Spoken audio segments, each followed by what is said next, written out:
Ali bin Abu Thalib merupakan salah satu dari ribuan pejuang Islam yang kisahnya begitu menginspirasi dan patut untuk dicontoh. Ali bin Abu Thalib yang juga sahabat Rasulullah ini berhasil meroketkan Islam ke negeri jauh di Persia hingga Afrika. Segudang prestasi yang membanggakan juga dimiliki oleh Ali bin Abu Thalib. Tak heran jika kisah kehidupannya begitu menarik perhatian.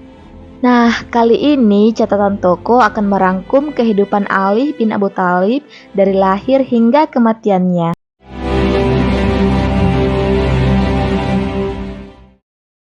Ali bin Abu Thalib merupakan putra dari pamannya Rasulullah, yaitu Abu Thalib. Nah, Ali bin Abu Thalib ini sepupu dekat dari Rasulullah. Ali bin Abu Thalib lahir pada tanggal 13 Rajab di Mekah, tepatnya di daerah Hejaz, Jazirah Arab.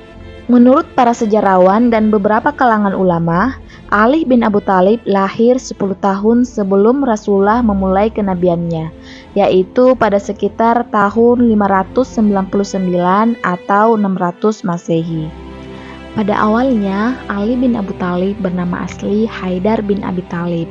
Haidar sendiri memiliki makna singa, yang berarti harapan keluarga Abu Thalib untuk menjadi penerus, menjadi tokoh pemberani yang disegani oleh kalangan Quraisy Mekah.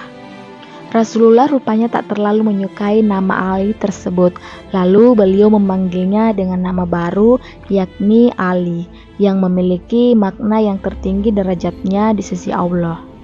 Lahirnya Ali bin Abu Thalib ke dunia menjadi hiburan tersendiri bagi Rasulullah karena beliau tidak memiliki anak laki-laki. Ali diasuh oleh Rasulullah ketika berusia 6 tahun. Diangkatnya Ali bin Abu Thalib oleh Rasulullah ini sekaligus sebagai tanda balas jasa kepada Abu Thalib yang telah mengasuh Rasulullah sejak kecil hingga dewasa. Semenjak kecil, Ali bin Abu Thalib telah hidup berdampingan dengan Rasulullah. Ali bin Abu Thalib sudah dianggap seperti anak kandung oleh Rasulullah. Beliau sangat menyayangi Ali. Rasulullah mengasuh Ali bin Abu Thalib hingga dewasa. Selama itu banyak sekali pelajaran dan hal mulia yang diajarkan kepada Ali. Ali bin Abu Thalib ini menjadi orang pertama yang masuk Islam sebelum sahabat-sahabat yang lainnya. Ali bin Abu Thalib mengakui kenabian Rasulullah ketika berusia 10 tahun. Sejak kecil, Ali sudah mengenal dan mempelajari agama Islam dengan baik. Pada umumnya, manusia yang menginjak usia remaja berada pada emosi tinggi dan sikap kelabilan. Namun, hal tersebut rupanya tidak tercermin pada kehidupan remaja Ali bin Abu Thalib. Sejak kecil, Ali bin Abu Thalib sudah hidup bersama Rasulullah. Tak heran jika nilai-nilai kebaikan sudah tertanam pada diri Ali sejak dirinya masih anak-anak. Ali bin Abu Thalib telah belajar Islam langsung dari Rasulullah. Begitu banyak hal-hal yang telah dilaluinya bersama dengan Rasulullah. Ketika menginjak usia remaja, masa-masa Ali telah dihabiskan bersama dengan Rasulullah, serta menimbul ilmu dalam agama Islam. Ilmu dan didikan yang didapatkan Ali bin Abu Thalib langsung dari Rasulullah ini mencakup semua aspek Islam. Masa-masa remaja Ali bin Abu Thalib dilalui dengan penuh tantangan dan didikan dari Rasulullah, hingga menjadikannya pemuda yang tangguh.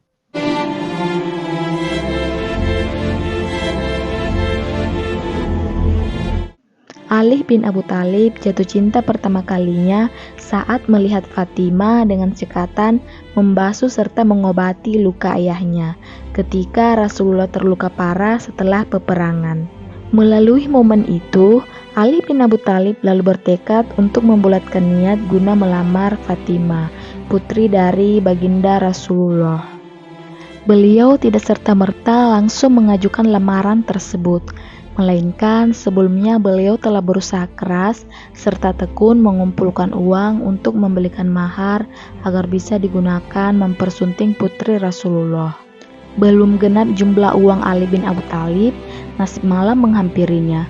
Rupanya salah satu sahabat Rasulullah yang lainnya, yaitu Abu Bakar, telah mendahulinya dan terlanjur melamar Fatimah Az-Zahra. Saat itu hancurlah hati Ali melihat gadis pujaannya telah dipinang oleh laki-laki lain. Namun Ali pun menyadari jika saingannya ini memiliki kualitas iman dan Islam yang lebih tinggi daripada dirinya. Ali memang sosok yang dikenal sebagai pribadi yang gagah dan berani. Namun di sisi lain, beliau juga dikenal sebagai sosok yang miskin karena hidupnya telah dihabiskan untuk berdakwah di jalan Allah. Beliau tidak terlalu mengutamakan harta. Kesedihan Ali pun segera terhapus lantaran beliau mengetahui Fatimah telah menolak lamaran dari Abu Bakar. Namun tak lama kemudian hati Ali terguncang kembali karena mendapat kabar ada sosok lain yang akan melamar Fatimah. Sosok tersebut yaitu orang terdekat Rasulullah, Umar bin Khattab. Ali bin Abu Thalib lagi-lagi hanya bisa pasrah menerima kenyataan pahit ini. Beliau kembali tersadar karena tak mungkin bisa bersaing dengan Umar bin Khattab yang begitu gagah perkasa. Sikap pasrah Ali pun akhirnya berbuah manis. Kabar baik pun kembali ia dapati. Lagi-lagi Fatimah menolak lamaran yang diajukan oleh Umar bin Khattab. Meski telah mendapati kabar tersebut, Ali belum berani untuk mengambil sikap segera melamar Fatimah. Beliau sangat sadar jika beliau hanyalah pemuda miskin yang tak memiliki banyak harta. Kemudian Ali pun berkata kepada Abu Bakar As-Siddiq, berikut petikan perkataan Ali kepada Abu Bakar. Wahai Abu Bakar, Anda telah membuat hati saya goncang yang sebelumnya merasa tenang. Anda telah mengingatkan sesuatu yang sudah aku lupakan. Demi Allah, aku menghendaki Fatimah. Akan tetapi yang menjadi penghalang satu-satunya bagiku yaitu karena aku tidak memiliki apa-apa. Mendengar perkataan Ali, Abu Bakar pun terharu. Beliau lalu membalas perkataan Ali. Wahai Ali, jangan engkau berkata seperti itu. Bagi Allah dan Rasul-Nya, dunia beserta isinya ini hanyalah ibarat debu-debu bertaburan belaka. Setelah mendengar perkataan Abu Bakar, Ali pun merasa terdorong dan semakin percaya diri untuk melamar gadis pujaannya. Teman-temannya juga memberikan semangat dan dorongan kepada Ali agar berani meminang Fatimah. Lalu datanglah Ali menemui Rasulullah. Pada waktu itu Ali tidak langsung menyampaikan niatnya tersebut pada Rasulullah. Namun Ali hanya terdiam dan merasa grogi, tak berani mengungkapkan apa yang ada dalam isi hatinya. Pada akhirnya Rasulullah yang pertama kali membuat pertanyaan kepada Ali bin Abu Thalib. Apakah engkau datang ingin melamar Fatimah? Tanya Rasulullah kepada Ali. Mendengar pertanyaan tersebut, Ali pun baru bisa mengeluarkan suara dan menjawabnya. Iya Rasulullah, aku ingin melamar Fatimah, jawab Ali. Namun kebingungan kembali melanda Ali. Beliau bingung karena merasa tak memiliki mahar yang cukup untuk melamar Fatimah. Rasulullah memang sungguh mulia. Beliau lalu tak memberatkan atau mempersulit hal tersebut. Kemudian beliau berkata kepada Ali bahwa Ali memiliki baju besi yang dulu pernah diberikan oleh Rasulullah. Kemudian Rasulullah pun menyetujui baju besi tersebut untuk dijadikan sebagai mahar pernikahannya. Setelah segala persiapan telah matang, dengan perasaan yang gembira, Rasulullah mengucapkan kata-kata ijab kabul pada pernikahan putrinya dengan Ali. Lalu menikahlah Ali bin Abu Thalib dengan Fatimah. Ali menikah dengan Fatimah, putri Nabi Muhammad SAW pada tahun 623 Masehi. Mereka dikaruniai 4 orang anak, yaitu Hasan, Husain, Zainab, dan Ummu Kulsum. Mereka juga dianggap sebagai keluarga Nabi Muhammad SAW yang disebut dengan Ahlul Bait. Mereka sangat dicintai dan dihormati oleh Nabi Muhammad SAW dan seluruh umat Islam.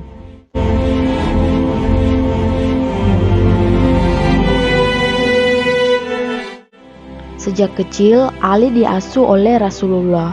Hal itu membuat Ali menerima banyak pelajaran dan pengalaman yang berharga, termasuk keterlibatannya dalam peperangan. Hampir semua peperangan Ali ikuti, kecuali perang Tabuk, karena dalam perang tersebut mewakili Rasulullah untuk menjaga kota Madinah. Berikut peperangan yang telah Ali ikuti bersama Rasulullah.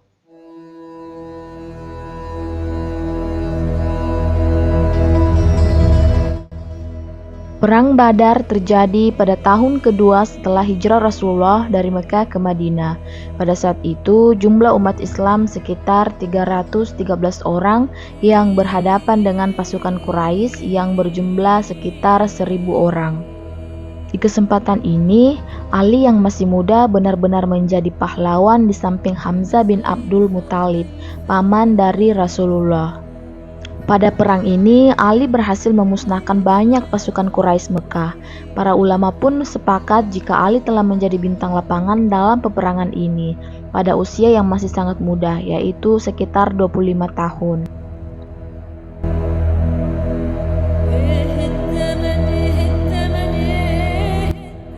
Perang ini terjadi pada tahun ke-5 Hijriah. Ketika itu, koalisi kafir Quraisy bersama Yahudi Madinah telah berkumpul untuk mengepung Madinah dari berbagai sudut kota. Pada perang ini, Ali pun kembali menunjukkan keberaniannya ketika memerangi Amr bin Abdul Wud. Amr bin Abdul Wud adalah seorang pemimpin kavaleri suku Quraisy yang menentang kenabian Muhammad SAW. Ia dikenal ahli dalam berkuda dan mengikuti beberapa pertempuran menghadapi kaum muslimin. Amr bin Abdul Wud tewas dibunuh oleh Ali bin Abu Thalib dalam duel ketika berlangsungnya pertempuran Khandak.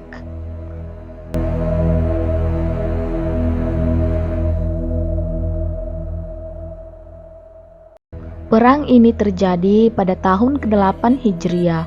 Perang Khaybar terjadi karena adanya pengkhianatan orang-orang Yahudi setelah perjanjian Hudaybiyah yang memuat perjanjian perdamaian antara kaum muslimin dan Yahudi. Ketika perang ini terjadi, orang-orang Yahudi bertahan di benteng Khaybar yang berdiri sangat kokoh. Ketika para sahabat tak mampu membuka benteng Khaybar, Rasulullah pun bersabda, "Besok akan aku serahkan bendera kepada seseorang yang tidak akan melarikan diri. Dia akan menyerang berulang-ulang dan Allah akan mengaruniakan kemenangan baginya. Allah dan Rasulnya mencintainya dan dia mencintai Allah dan Rasulnya." Saat itu seluruh sahabat berangan-angan untuk mendapatkan kemuliaan itu. Ternyata Ali bin Abi Thalib lah yang mendapatkan kehormatan tersebut dan beliau mampu menghancurkan benteng Khaybar.